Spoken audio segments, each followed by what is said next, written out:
नमस्कार, welcome to एक serviceman India YouTube channel. Department of military affairs, ministry of defence ने जेसीओज or OR equivalent rank in Indian navy and Indian air force का जवानों का retirement age 57 years तक बढ़ाने का जो प्रपोज़ल रखा है, ये प्रपोज़ल कितना सही है, कितना गलत है, मैं अपने पिछले वीडियोज़ में इस बारे में जो एनालिसिस रखा था उसका जो फीडबैक मुझे मिला, हज़ारों लोगों ने देखा और हज़ारों सर्विंग सोल्जर्स एंड वेटरन्स का जो फीडबैक है उसको देखते हुए मैं इस सिद्धांत के ऊपर कुछ पॉइंट्स को आपके समक्ष रखना चाहता हूं।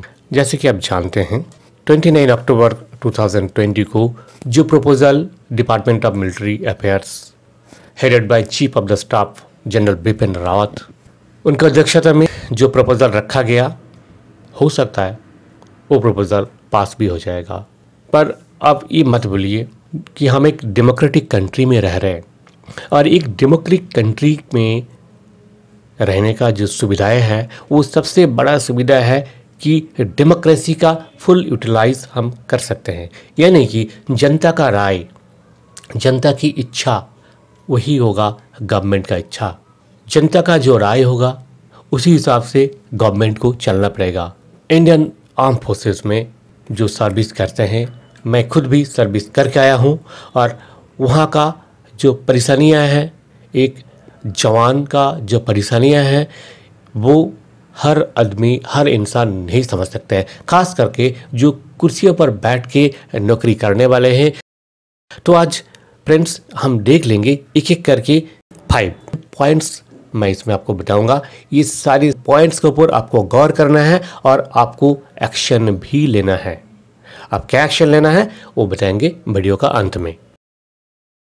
सो फ्रेंड्स, मेन वीडियो में जाने से पहले आपसे रिक्वेस्ट है, अगर इस चैनल को आप अभी तक सब्सक्राइब नहीं किया तो जरूर सब्सक्राइब करें, लाइक करें, शेयर करें। सबसे पहले हम देखते हैं कि जो मेन प्रपोजल है उस प्रपोजल में बताया गया ये रिटायरमेंट एज जो 57 ईयर्स तक किया जा रहा है, ये है logistic, technical and medical branch के लिए।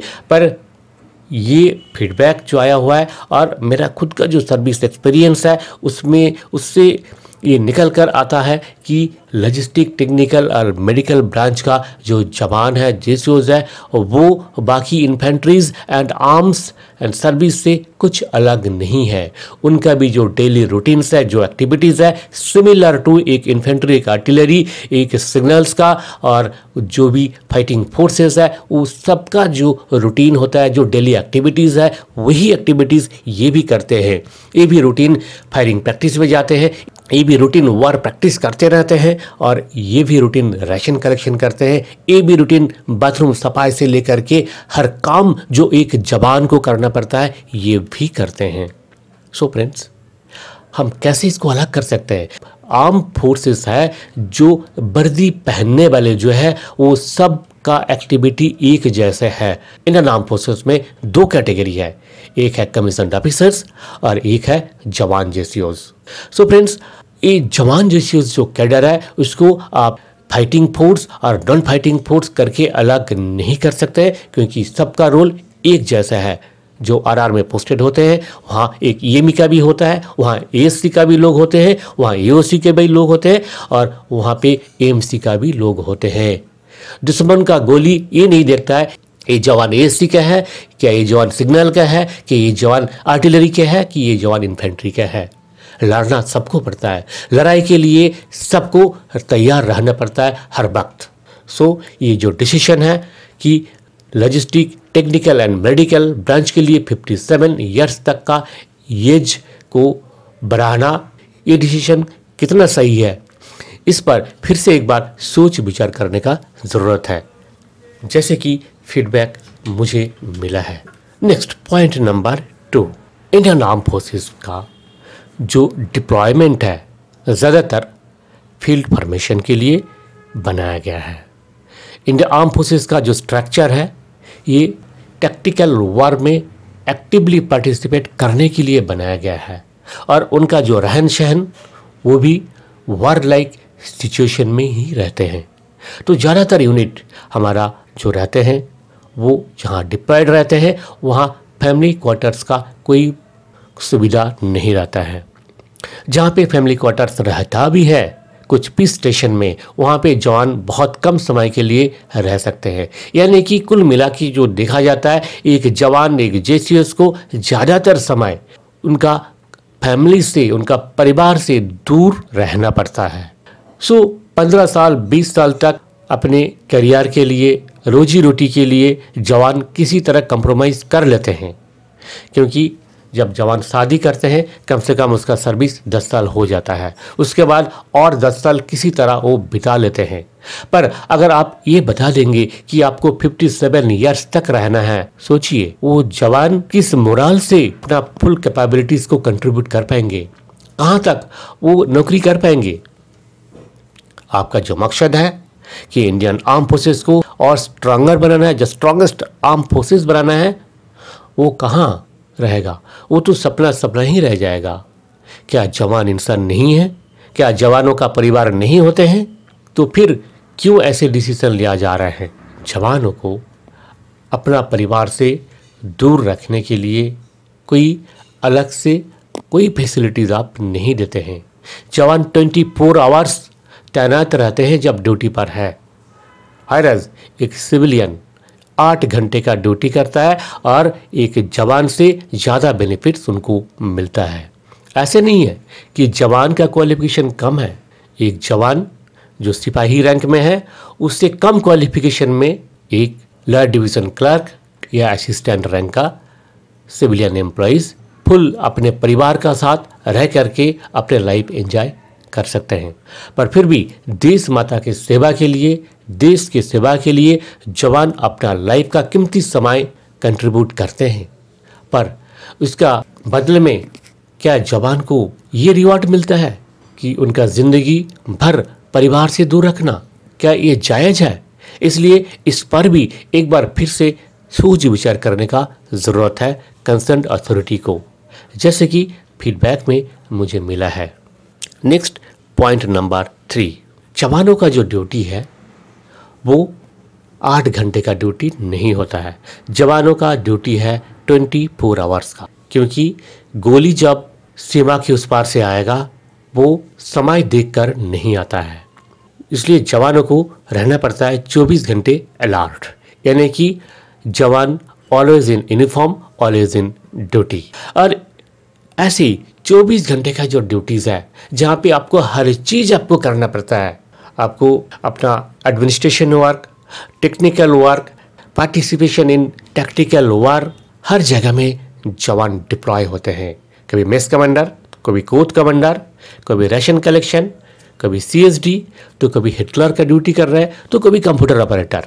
हर जगह में जवान 24 घंटे ड्यूटी करते हैं। पर कब तक?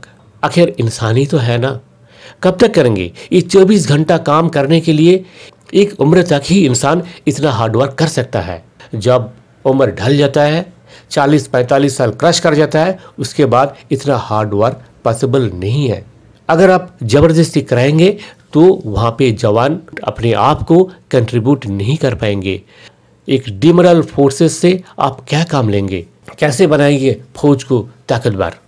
इसलिए फिर से एक बार ये सोच विचार करने का ज़रूरत है कि जवानों का जो नेचर ऑफ ड्यूटी, जवानों का जो रहन सहन, इन सब पर विचार करके जो रिटायरमेंट एज बढ़ाने का बातें किया जा रहा है, इस पर फिर से एक बार सोच विचार करने का ज़रूरत है।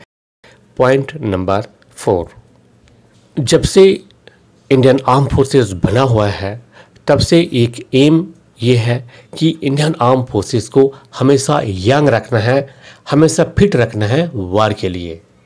तो जब आपका बेसिक एम है कि वार के लिए फिट रखना है, तो आप ये रिटायरमेंट एज बढ़ाने की बातें क्यों किया जा रहा है? जो मीडिया में पब्लिश हुआ है, ये पता चला है कि पेंशन का बोझ बहुत ज़्यादा पड़ रहा है, गवर्नमेंट एक्सचेकर में बहुत भारी पड़ रहा है। इस वजह से ताकि पेंशन का बोझ कम हो, इसलिए जवानों को और ज़्यादा दिनों तक नौकरी में रखने का ये प्रपोजल है। पर क्या आप सोचे हैं कि आप जो एक्सचेकर में बोझ की बात कर रहे हैं, क्या आप सिविल में जो 20 ईयर्स का बाद जो VRS लेते हैं उनको फुल पेंशन मिलता है, क्या वो देश पर बोझ नहीं है? जो फिजूल खर्चे देश भर में पावर के लिए खर्च किए जाते हैं, देश सेवा का नाम से, जनता की डेवलपमेंट का नाम से हजारों स्कीम्स लॉन्च किया जाते हैं और इसमें हजारों अरबों करोड़ों रुपया का फिजूल खर्च होते हैं, क्या देश के ऊपर वो बोझ नहीं है? अगर ये खर्चे को आप उठा सकते हैं तो देश की रक्षा के लिए, देश की जवानों का भलाई के लिए और देश का सुरक्षा के लिए आपको ये बोझ भी उठाना पड़ेगा। इसी बात को ध्यान में रखते हुए अथॉरिटी को एक बार फिर से सोचने का जरूरत है, क्या जो रिटायरमेंट एज बढ़ाने के बातें किया जा रहा है क्या ये सही है? अब आते हैं पॉइंट नंबर 5।